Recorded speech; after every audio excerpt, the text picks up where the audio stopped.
Hello guys, कैसे हो आप।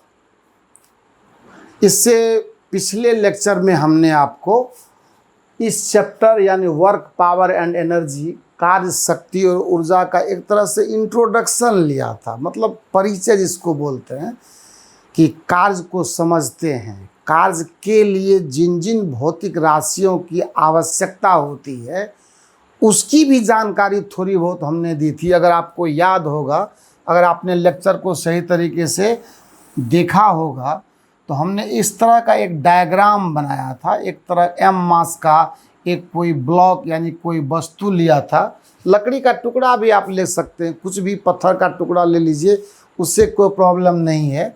लेकिन जब हमने आपसे ये बात कही थी कि इस पर एक फोर्स F यानी बल F लगाकर और जब मैं इसको विस्थापित करता हूँ, सपोज कीजिए ये x इक्वल टू 0 से और कोई विस्थापन x इक्वल टू d लेता है, x इक्वल टू d विस्थापन लेने पर ये स्पष्ट हो जाता है कि इस फोर्स ने, इस बल ने कार्य किया है।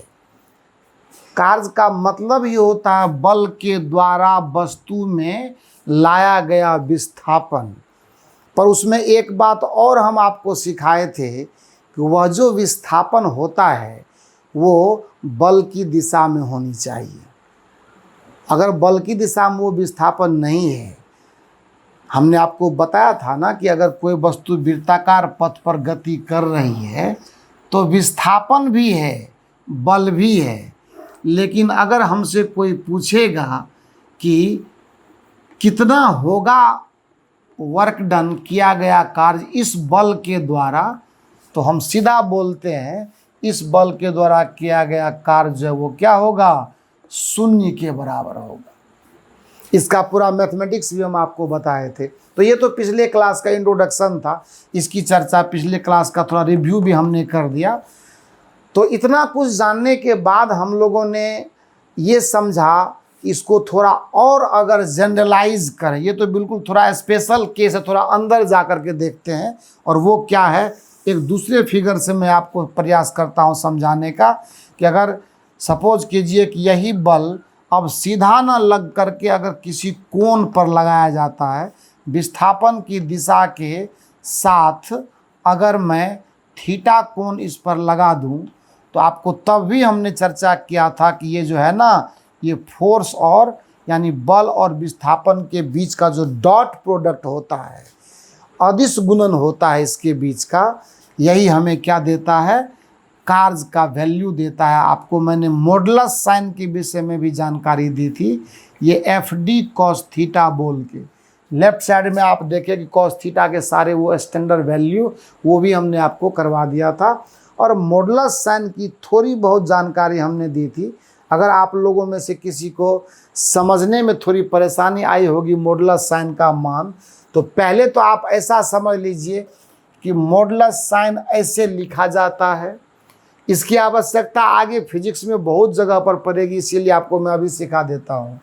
सपोज करो कि अगर इसके अंदर मैंने +3 लिया तो बाहर आकर के +3 रहेगा। ये एक तरह का फिल्टर है, नंबर को छानता है।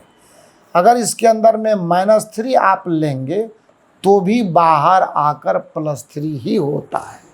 वजह क्या है, इस पर भी थोड़ी चर्चा हो जाए तो इसकी परिभाषा होती है, किसकी, मॉडुलस की परिभाषा है। ये क्या कहता है वो सुन लीजिए कि अगर मोड के अंदर में हम कोई नंबर x लेते हैं तो इसका वैल्यू +x होता है, और ये तब होता है जब x पॉजिटिव हो।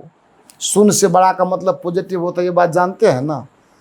अगर इसका वैल्यू 0 में बोलता हूँ तो ये तब होता है जब x खुद 0 के बराबर हो, और इसका वैल्यू -x तब हो जाता है जब खुद x नेगेटिव हो। यहाँ पे कंफ्यूजन नहीं करना है, ये जो माइनस चिन्ह है यही सबसे कमाल का चीज़ है, यही मॉडुलस के द्वारा सप्लाई होता है। और ये कहता है कि ये तब लगेगा जब x अपने आप में नेगेटिव होगा। तो मैथमेटिक्स से बहुत ज़्यादा इंटरेस्ट अभी रखने की बात नहीं है। ओवरऑल आपको अगर ये -3 को +3 बनाना है तो मैं दिखा देता हूँ ये क्यों हुआ।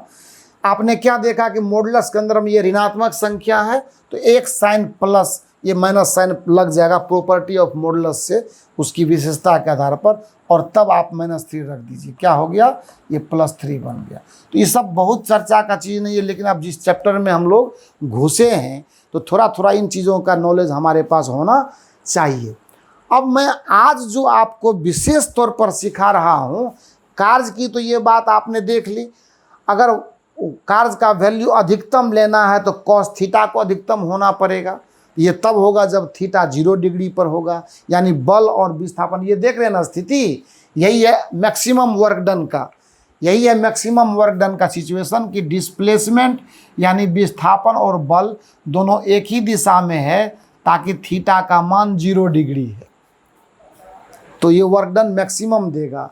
और थीटा जब 90 हो जाए, यहाँ 90 बन रहा है ना, तो थीटा 90 होने पर किया गया कार्य का मान 0 हो जाता है। ये भी बहुत बड़ी बात नहीं है, आज ये भी चर्चा का विषय नहीं है, ये सब कुछ हम लोगों ने पिछले वीडियो में कर लिया हुआ है। आज हम आपको बात बता रहे हैं कि बल जब कार्य करता है तो थोड़ा बल के स्वभाव को भी तो जानना जरूरी है कि नहीं जानेंगे।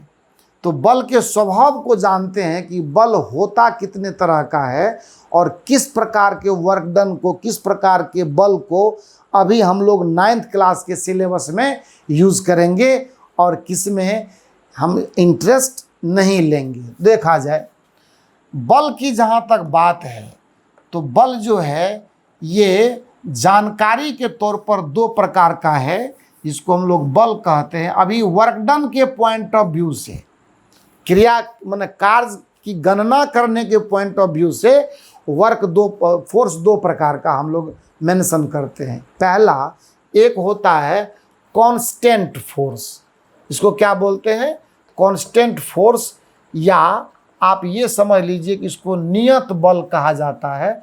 यानी ये वो बल है जिसका मान बदलना नहीं है, ना तो इसका परिमाण बदलेगा ना तो इसकी दिशा बदलेगी। आपको पता है कि बल एक सदिश राशि है, तो इसके पास में कांस्टेंट फोर्स होने का मतलब है कि बल का परिमाण और बल की दिशा ये दोनों स्थिर रहेगी। समझ गए ना, क्योंकि सदिश राशि के साथ ये एक स्पेशल बात है कि जब तक इसका दोनों चीज़ फिक्स नहीं होगा तो तब तक सदिश को हम लोग क्या कह सकते हैं, कांस्टेंट नहीं कह सकते हैं। समझ गए ना बात को। तो जिसका न तो परिमाण बदलना चाहिए, न तो इसकी दिशा बदलनी चाहिए, मतलब न तो इसका मैग्नीट्यूड बदलना चाहिए और न तो इसकी दिशा बदलनी चाहिए, तब जा कर के आपको फोर्स कांस्टेंट माना जाएगा। और कांस्टेंट फोर्स हो तो ये एक रूप हो गया, और दूसरा रूप होता है बल का, इसको बोलते हैं हम लोग वेरिएबल फोर्स। वेरिएबल का मतलब होता है कि फोर्स का मान बदलना चाहिए, ठीक है। तो हम आपको बदलता हुआ बल, यानी बल जो है वो चेंज कर रहा है, वो चाहे जिस रूप में बदले, बदलता हुआ बल। अब चूंकि बल के पास में 2 फैशन है, एक मैग्नीट्यूड और दूसरा डायरेक्शन, तो दोनों में से कोई बदले या दोनों बदले, अगर दोनों में से कुछ भी छेड़छाड़ हुआ तो ये वेरिएबल फोर्स कहलाएगा। खूबसूरत बात यह है कि अपने सिलेबस में 9th क्लास में वेरिएबल फोर्स यानी बदलने वाले बल से कार्य की गणना का चर्चा बिल्कुल नहीं है। अगर कहीं है तो थोड़ा रिजल्ट कर लेते हैं, बोल लेते हैं कि किसी एक्स पर ये वैल्यू है, पर लगातार अगर वो बदल रहा है तो लगातार किसी डिस्प्लेसमेंट में, किसी विस्थापन में बदलने वाले बल से वर्क यानी कार्य की गणना करना अपने सिलेबस में 9th क्लास में नहीं है, पर कहीं तो है। थोड़ा इंतज़ार कर लीजिए, 11th में जाएंगे तो पूरा का पूरा डेटा आपको उसके साथ मिलेगा और पूरे मस्ती के साथ बड़े ही आराम से उसको भी सीखिएगा आप, कहीं से कोई दिक्कत होने वाली नहीं है। तो ये फोर्स अगर कांस्टेंट हो तो इसमें भी एक और बात है, फोर्स अगर कांस्टेंट है तो हम लोग इसकी भी दो रूपरेखा देखते हैं। तो पहले बात क्या समझना, कार्य की गणना करने के लिए कौन सा बल चुनेंगे 9th क्लास में हम लोग? बल अगर नहीं बदल रहा हो, अगर बल कांस्टेंट हो तो उसी पर हम लोग काम करेंगे। बल के दोनों प्रारूप दिखाने थे, वो मैंने दिखा दिए। अब देखिए दूसरी बात कि यह बल कांस्टेंट है, तो कांस्टेंट होने का मतलब है, मैं एक ग्राफ लेता हूँ, आप इसको देख लीजिए, दोनों चीज़ मज़ा आ जाएगा आपको। मैं आप तो यहाँ x ले लो या t ले लो, कोई दिक्कत नहीं है। x और t का मतलब इस ग्राफ पर चाहे तुम टाइम के रेस्पेक्ट में बल को देखो और चाहे विस्थापन के रेस्पेक्ट यानी समय के रेस्पेक्ट में देखो या विस्थापन के रेस्पेक्ट में देखो, दोनों ही कंडीशन में आपको अगर इस एक्सिस पर मैं बल को रखता हूँ तो दोनों ही शर्त में ये ग्राफ ऐसा होगा। लेकिन अभी जानकारी के लिए मैं आपको बता दिया कि तुम चाहे x ले लो चाहे t ले लो, t का मतलब समय से है, x का मतलब विस्थापन से है, पर यहाँ आपको कोई झेल नहीं खड़ा करना है, आप सीधा x पर चले जाइए। समझ गए ना? जब x पर आप जाते हैं तो x को आपने यहाँ विस्थापन के रूप में देखा, ठीक है, और F को मैंने यहाँ फोर्स के रूप में यानी बल के रूप में देखा। और आप ग्राफ पर नज़र डालिए, ये देखिए 0 यानी मूल बिंदु है इस ग्राफ का। जानते हैं आप, ये देखिए कि अगर मान लो इस जगह पर बल का कोई एक खास वैल्यू F0 है, अब आप देखो तो लगातार x का मान बदल रहा है, लगातार x का मान बदल रहा है। पर आप अगर कोऑर्डिनेट ज्योमेट्री के हिसाब से भी जाइए तो मैं अगर x1 बोलूँ इसको, अगर मैं इस वैल्यू को x2 बोलूँ, अगर मैं इस वैल्यू को x3 बोलूँ, तो हर पॉइंट का कोऑर्डिनेट आप तलाश लो, आपको बड़ा ही इंटरेस्टिंग रिजल्ट देखने को मिलेगा। कहीं से कोई तकलीफ वाली बात नहीं है ना? मान लो उसको मैं g कह देता हूँ। अब a का कोऑर्डिनेट क्या लिखोगे? तो x कोऑर्डिनेट लिखो पहले आप x1, तो y आ जाएगा f0। इसका तुम लिखो तो x2 और y जाएगा फिर से f0। इसका आप लिखो तो x3, ये चला जाएगा f0। एवं प्रकार से हम क्या देख रहे हैं कि बल का मान नहीं बदल रहा है x के बदलने के बाद भी। कहने का मतलब वस्तु विस्थापन ले रही है, लेकिन जिस बल की वजह से ले रही है वो बल क्या है? इसका कांस्टेंट है, एकदम बिल्कुल फिक्स है। जितना हमने परिमाण डाला, जो दिशा लगाई, सब कुछ एज इट इज है।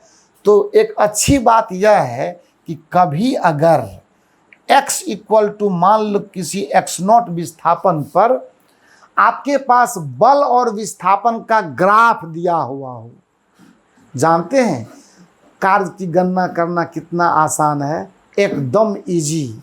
आप आराम से ये एरिया निकाल दो, ये वाला क्षेत्रफल आप निकाल दीजिए, आपको बिना किसी परेशानी के कार्य की गणना प्राप्त हो जाएगी, रिजल्ट होगा। मैं अभी दिखा रहा हूँ, ये तो मैंने आपको दिखाया कि अगर हमारे पास बल और विस्थापन का ग्राफ है तो उसका क्षेत्रफल अगर मैं कैलकुलेट कर दूं तो मुझे कार्य निकल जाएगा, यानी work done by the force का वैल्यू हम आराम से एफएक्स कर्व यानी एफएक्स ग्राफ का यानी फोर्स डिस्प्लेसमेंट ग्राफ का जब एरिया कैलकुलेट कर देंगे, क्षेत्रफल गणना कर लेंगे, आ जाएगा।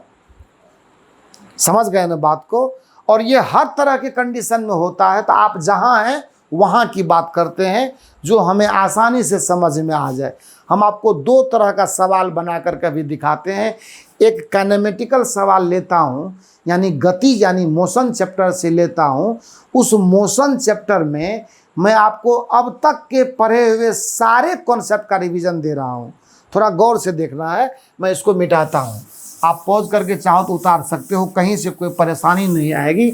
आइए एक सवाल लेते हैं और फिर इस ग्राफ पर भी आएंगे, या पहले ग्राफ का ही सवाल ले लें, कहीं दिक्कत नहीं है। मान लेते हैं कि मेरे पास एक सवाल इस तरह का आ गया और इस पर x दिया है इसने मीटर में और f दिया है इसने न्यूटन में। सब हमने पिछले वीडियो में वर्क के यानी कार्य के इकाई उकाई पर भी सब पर हमने बात कर ली थी, तो उसके लिए चिंता नहीं करना, फिर कर लेंगे, वो बड़ी बात नहीं। एक ग्राफ मुझे इस तरह से कोई देता है, और ये कहता है कि यहाँ पे मैं 100 वैल्यू लगाता हूँ और यहाँ का जो वैल्यू है वो x इक्वल टू सपोज कीजिए 42.5 है। तो ये तो आपको पता है कि मीटर में है। तो कहने का मतलब हो गया, इसको अगर लिटरेचर में भाषाई सवाल के रूप में कन्वर्ट करना चाहें तो साफ बोलेंगे कि अगर 100 न्यूटन का बल लगाकर किसी वस्तु को 42.5 मीटर का विस्थापन दिया जाता है तो बताइए उस बल के द्वारा किए गए कार्य का मान क्या होगा। ठीक है, संयोग से यहाँ मेरे पास fx कर्व है, वहाँ विस्थापन है, यहाँ फोर्स है। सीधा हमने आपको जो फॉर्मूला बताया, किया गया कार्य इक्वल टू किया गया कार्य का जो मान होगा ये हो जाएगा क्षेत्रफल।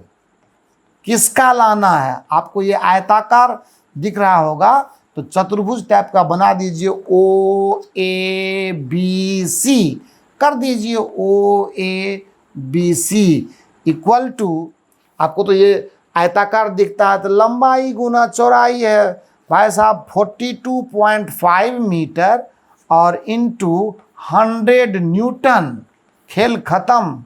ये 4250 न्यूटन मीटर, या इसी को कह सकते हैं आप जूल।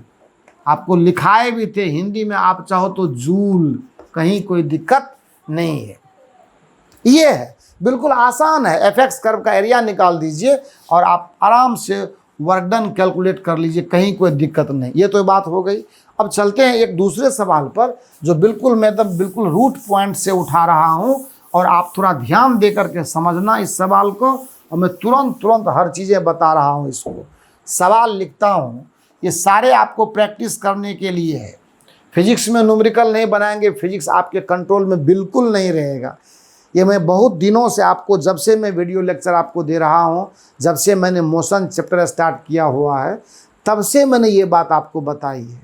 और आपको कोई भी कठिनाई होती है तो कमेंट में आप लिख करके भेजिए ना, विदिन मिनट आपको सॉल्यूशन मिलेगा। बस हमारे देखने भर की देरी है और सेटअप पर पहुंचने भर की देरी है। देखा जाए, हम कहते हैं कि एक कार जिसका प्रारंभिक वेग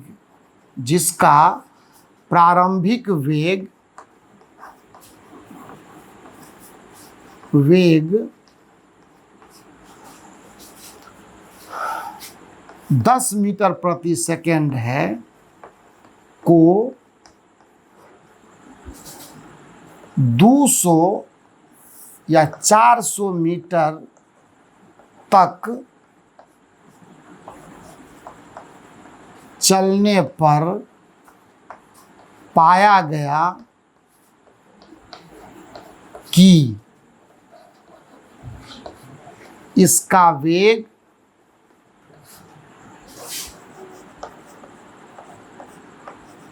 40 मीटर प्रति सेकंड हो गया है।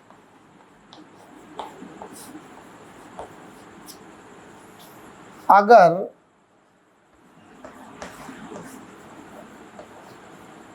वेग वृद्धि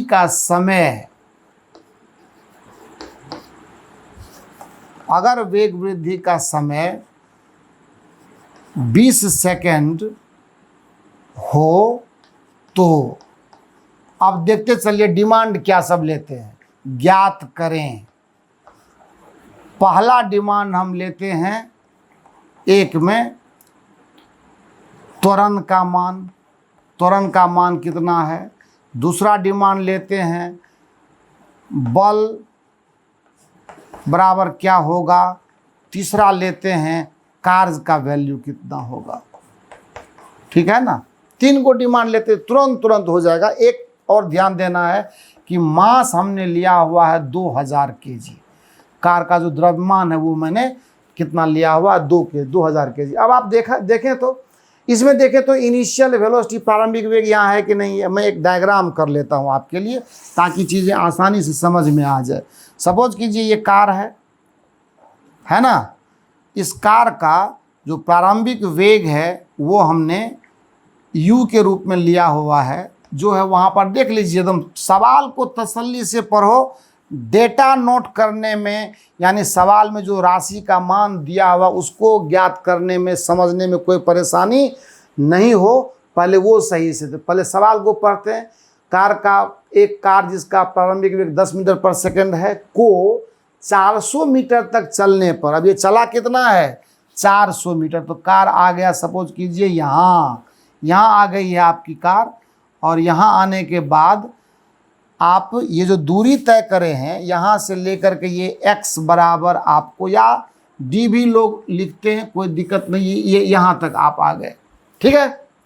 अब u पता है आपको, और यहाँ का v भी पता है, जो बता रहा है कि हमने पाया कि ये अब 40 मीटर प्रति सेकंड का वेग प्राप्त कर लिया है, ठीक है। और समय भी ये बता रहा है कि t लग रहा है इसको कितना, तो 20 सेकंड का समय भी खर्च किया। सवाल में तो कुछ करना है ही नहीं, आप अगर ज़रा सा सोच लीजिए तो समझ लीजिए आपका सवाल बन गया। क्या करना है, पहला डिमांड है तुरंत निकालना है, तो पहला डिमांड के लिए क्या करोगे, v = u + at लगा देंगे। देखा जाए तो a का वैल्यू कितना हो जाएगा, v - u/t होगा। v का मान है 40, u का मान है 10, और टाइम खर्च करा उसने इतना, तो मीटर पर सेकंड स्क्वायर ये आ गया। अब देखो कितना होगा, 30/2 मीटर प्रति, यानी 3/2, यानी 1.5 मीटर पर सेकंड स्क्वायर का त्वरण अचीव किया उसने। तो एक आंसर मिल गया ना, कहीं से कोई तकलीफ है तो बता दीजिए। दूसरे आंसर में क्या है भाई साहब, जब त्वरण पता है तो बल पता नहीं चलेगा। F = ma कौन नहीं जानता है, F = ma लगा दो तो क्या मिल गया आपको, बल का मान पता चल गया। तो कितना है, 2000 kg है, 2000 और गुना 3/2 न्यूटन आ गया बल का मान। तीसरा डिमांड में देख लीजिए, अब अपने चैप्टर के सवाल में वर्क = फोर्स इनटू डिस्प्लेसमेंट। यहाँ पर एक ध्यान देना है, इस प्रकार की परिस्थिति में त्वरण की दिशा में बल का होना और बल की दिशा में विस्थापन का होना सब कुछ जायज़ है, और वो शाश्वत है, होगा ही होगा। अगर कोई डायग्राम टाइप का प्रॉब्लम होता, चित्र में अगर बल की दिशा कुछ एंगल पर दिखाता, कुछ और करता, तो वैसा भी हम करके आपको दिखाएंगे।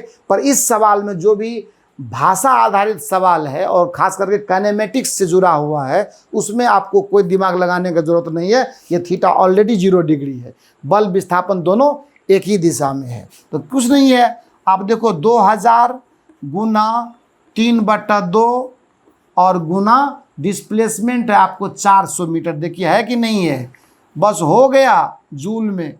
अब आपको जैसे पाइए वैसे कर दीजिए इसको, ये कर लेते हैं इसको, 1000 से हो जाएगा ना, ये आपको आसान कर देते हैं। 4×3 12 गुना 10⁻2 और 3 5, ये कुल मिला के हो जाएगा 1, ये जूल में आ जाएगा 1.2 × 10⁻6 जूल हो गया ये वर्क डन। तो कार्य से संबंधित जो भी बात है लगभग हमने आपको करके दे दिया है इस वीडियो में। मुझे लगता है कि आज जितनी बातें हमने आपके साथ डिस्कस करा है, उस तमाम बातों को अगर ध्यान में आप रखेंगे, अगर मेमोरी पर बैठाएंगे, उसको रिवीजन करेंगे बार बार। मैं आपको फिर से एक बात बता देते हैं हम आपको कि यह चैप्टर बहुत ही महत्वपूर्ण है, सिर्फ 9th क्लास पढ़ने के लिए नहीं, आपके पूरे एकेडमिक करियर के लिए।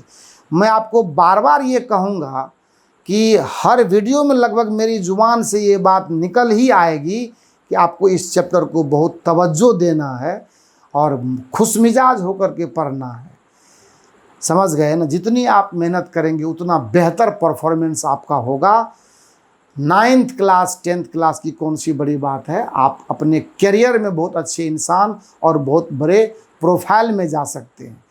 तो अगर वीडियो अच्छा लगा तो चैनल को सब्सक्राइब कीजिए और अपने दोस्तों में शेयर करना नहीं भूलिए। मैं बार बार कहता हूँ, आने वाले समय का ये एकेडमी का सबसे नंबर 1 प्लेटफॉर्म है, आपको धीरे धीरे पता चलेगा। और सब कुछ अच्छा लगा तो लाइक बटन को दबाइए